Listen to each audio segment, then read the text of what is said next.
कहानी की शुरुआत में हमें एक ऐसी जगह को दिखाया जाता है जहाँ पर बहुत ज्यादा बर्फ गिर रही थी और वहाँ पर एक एयरक्राफ्ट बर्फ के नीचे दबी हुई थी। तभी यहाँ पे एक रिसर्च टीम आता है और वो पता करने की कोशिश करता है कि ये एयरक्राफ्ट यहाँ पे कैसे आया। फिर वो सभी उस एयरक्राफ्ट के अंदर आ जाते हैं। तभी उन्हें सामने एक सील दिखाई देता है। उन्हें पता चलता है कि ये कैप्टन अमेरिका का सील है। फिर वो सभी सोचते हैं क्या इस एयरक्राफ्ट में कैप्टन अमेरिका भी थे। हमें 1942 का सीन दिखाया जाता है। यहाँ पे हमें एक सिटी दिखाया जाता है। इस सिटी में जर्मन की सिपाही हुआ करते थे और उनके लीडर की कहने पर इस चीज को ढूंढ रहे होते हैं। जब कोई उस चीज को ढूंढ नहीं पाता है तो वो खुद उस चीज को ढूंढने आ जाते हैं। यहाँ उसे एक फेक कॉस्मिक क्यूब मिलता है। फिर उस आदमी को पूछते हैं मुझे बताओ वो चीज कहाँ पे है। वो आदमी बताता है उस चीज को सिर्फ एक गॉड भी हासिल कर सकता है। जो वो लीडर देखता है यह आदमी उसे कुछ भी नहीं बता रहा है। वो उस कॉस्मिक क्यूब को खुद ही ढूंढने लगता है। अभी उसे एक दीवार दिखाई देता है जिसमें एक बटन लगी हुई थी। जैसे ही उसे दबाता है उसमें से एक बॉक्स बाहर आता है और उस बॉक्स के अंदर रियल कॉस्मिक क्यूब होता है। सीन शिफ्ट होता है और हमें एक साल बाद एक रूम में बहुत सारे लड़कों को दिखाया जाता है। यहाँ हमें एक लड़का को दिखाया जाता है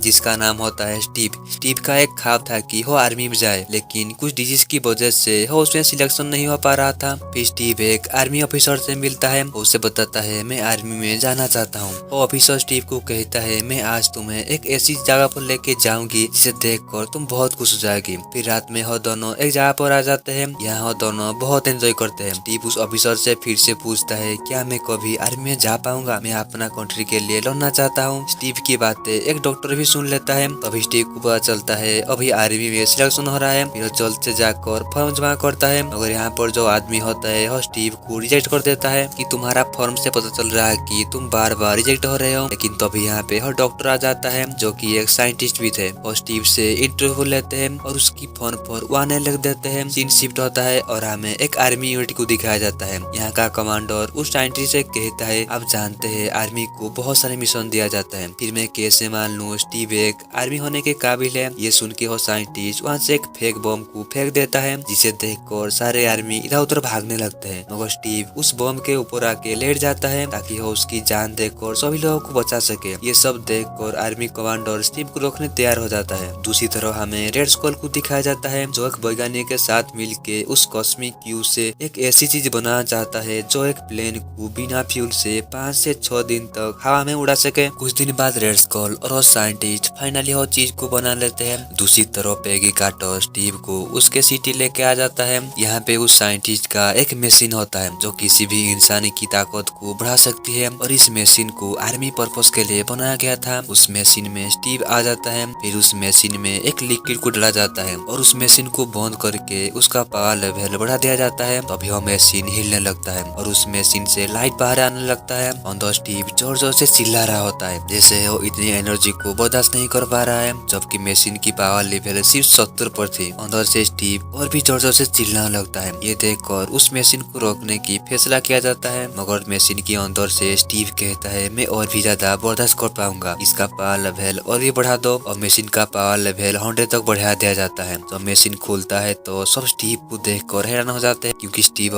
बड़ा और बहुत स्ट्रॉन्ग बन चुका होता है। मगर तब यहाँ पे एक आदमी आता है और वो साइंटिस्ट को गोली मार के उस सीरम को ले जाता है जिस सीरम की वजह से स्टीव स्ट्रॉन्ग हुआ था। गोली लगने की वजह से डॉक्टर बहुत घायल हो जाते हैं। स्टीव उनके पास आता है और उन्हें कहता है मैं आपको कुछ भी नहीं होने दूंगा और उस सीरम को भी वापस लेके आऊंगा। फिर स्टीव उस आदमी को पकड़ने निकल पड़ता है और उस आदमी के पीछे भागने लगता है, लेकिन वो आदमी एक कार में जा रहा होता है और उसकी कार को अलग अलग गलियों में ले जा रहा होता है। कुछ देर बाद वो आदमी पानी के पास आ जाता है और वो पानी के अंदर चला आता है, लेकिन कैप्टन उस आदमी को पानी से ही पकड़ लेता है। मगर वो आदमी तब तक पॉइजन खा चुका होता है, इसलिए उस आदमी का वहाँ पर मौत हो जाता है। स्टीव जब वापस आता है तो उसे पता चलता है कि साइंटिस्ट का भी मौत हो चुका है। अब आर्मी के पास वो सुपर सीरम नहीं था, इसलिए वो और सुपर सोल्जर नहीं बना सकते हैं। फिर सभी मिलके ये फैसला करते हैं कि अब स्टीव को कैप्टन अमेरिका बनाया जाएगा और वो सारे सोल्जर को लीड करेगा। एक दिन एक मीटिंग में कैप्टन अमेरिका को पता चलता है कि उसका पुराना दोस्त रेड स्कल की कब्जे में है, क्योंकि वो रेड स्कल और उसकी टीम के खिलाफ एक कैंपेन चलाई थी जिस वजह से रेड स्कल उसे किडनैप कर लिया है। फिर कैप्टन अमेरिका और उसकी कुछ साथी मिलके उसकी दोस्त को रेड स्कल से बचाने आ जाते हैं। जैसे ही वो उस जगह पर पहुंचते हैं वहाँ पर फायरिंग होना शुरू हो जाता है, मगर वो जैसे तैसे करके उस घर के अंदर चला आता है। अंदर वो देखता है उसकी दोस्त एक स्ट्रेचर से बंधा हुआ है और बहुत घबराया हुआ है। इसलिए वो जल्दी से आके उसकी दोस्त वहाँ से आजाद करता है और उसे पूछता है क्या तुम ठीक हो। कैप्टन अमेरिका के दोस्त उसे देखकर कहता है तुम बहुत स्ट्रॉन्ग बन चुके हो। और दोनों एक दूसरे को देखकर बहुत खुश होते हैं और जैसे वहाँ से निकलने लगते हैं वहाँ पर ब्लास्ट होने लगता है।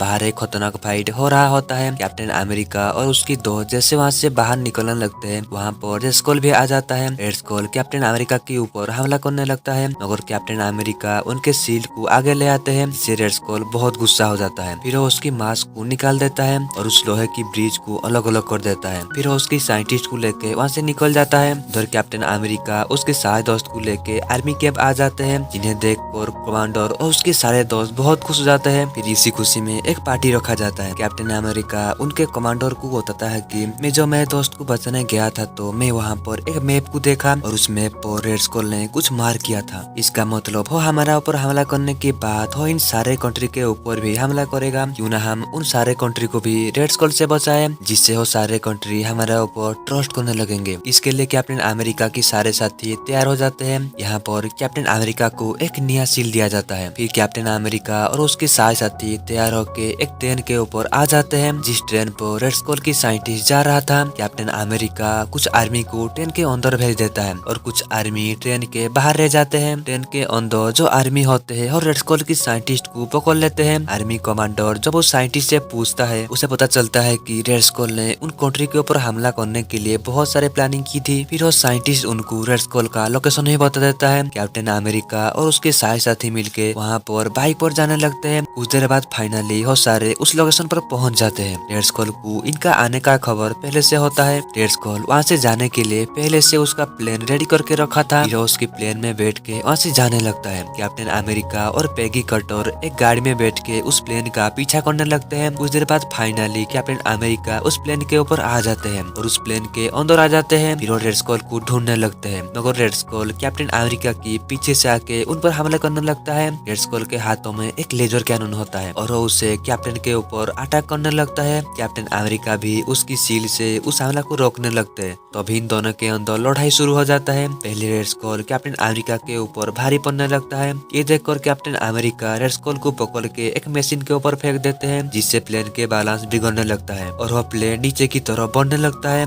ये देखकर रेड स्कल कैप्टन अमेरिका को पीछे की तरफ पुश करता है और फिर कंट्रोलिंग सिस्टम के पास आ जाता है। फिर उस प्लेन को ठीक कर देता है और प्लेन हवा में उड़ने लगता है। रेड स्कल एक गन को लेके कैप्टन अमेरिका के पास आ जाता है और उन पर गन से हमला करने लगता है। कैप्टन अमेरिका भी उनके शील्ड से उस हमला को रोकने लगता है। तभी रेड स्कल उस कॉस्मिक क्यूब के ऊपर गिर जाता है जिससे वो कॉस्मिक क्यूब नीचे गिरने वाला होता है लेकिन रेड स्कल उसे उठा लेता है। उस कॉस्मिक क्यूब के अंदर इतनी एनर्जी होती है कि रेड स्कल उस एनर्जी को बर्दाश्त नहीं कर पाता है और वो वहाँ से पूरी तरह से गायब हो जाता है। फिर कॉस्मिक क्यूब जब प्लेन के ऊपर गिर जाता है तो लोहे को पिघला के प्लेन से नीचे गिर जाता है और कैप्टन अमेरिका उस प्लेन के कंट्रोल सिस्टम पे आ जाते हैं। तभी उन्हें पता चलता है रेड स्कल इस प्लेन से सारे कंट्री के ऊपर हमला करने वाला होता है। इस प्लेन में बहुत सारे बम और मिसाइल होते हैं। कैप्टन अमेरिका सोचता है अगर मैं टाइम पर कुछ नहीं किया तो ये प्लेन अपने आप मिसाइल छोड़ने लगेगा। इसलिए वो सोच लेता है कि इस प्लेन को मैं कहाँ दूर लेके जाऊंगा और इस प्लेन को क्रैश कर दूंगा। फिर वो पेगी कार्टर को कॉल करके ये सारे बातें बता देता है। कैप्टन अमेरिका की बातें सुन के पेगी कार्टर बहुत उदास हो जाती है। शायद पेगी कार्टर कैप्टन अमेरिका को पसंद करते थे। कुछ देर बाद कैप्टन अमेरिका उस प्लेन को एक बर्फ के ऊपर लाके क्रैश कर देते हैं। सीन प्रेजेंट में आता है और हमें उस सुपर सीरम का क्रिएटर को दिखाया जाता है जिन्हें वो कॉस्मिक क्यूब मिल चुका होता है। वो कहते हैं अगर हमें कॉस्मिक क्यूब मिल सकता है तो कैप्टन अमेरिका भी मिल सकते हैं। कुछ दिन बाद फाइनली वो कैप्टन अमेरिका को भी ढूंढ लेते हैं जो कि अभी भी जिंदा होते हैं। फिर उन्हें होश में लाया जाता है। वो अभी भी पूरी तरह से ठीक थे क्योंकि उनके अंदर सुपर सीरम की पावर थी। उन्हें जिस रूम में रखा गया था वो रूम बहुत पुराना था। उनके रूम में एक रेडियो भी होता है। उस रेडियो में एक मैच की कमेंट्री हो रहा होता है। कैप्टन अमेरिका को याद आता है कि ये मैच वो खुद बैठ के देखे थे तो इसका कमेंट्री लाइव कैसे हो सकता है। इसलिए वो दीवार तोड़ के बाहर आ जाते हैं। कैप्टन अमेरिका आसपास का माहौल देखकर पूरी तरह से हैरान हो जाते हैं। तो अभी इनके पास एक कार में निक फ्यूरी आते हैं और कैप्टन अमेरिका को बताते हैं अब दुनिया 70 साल आगे आ चुका है इसलिए तुम्हें थोड़ा अजीब लग रहा होगा। कैप्टन अमेरिका अभी भी आसपास की चीजों को घूर घूर के देख रहे होते हैं। और इसी के साथ ये मूवी यहाँ पे एंड होता है। मिलते हैं और एक न्यू वीडियो में, तब तक के लिए बाय बाय। जाने से पहले वीडियो को लाइक और चैनल को जरूर सब्सक्राइब कर लेना।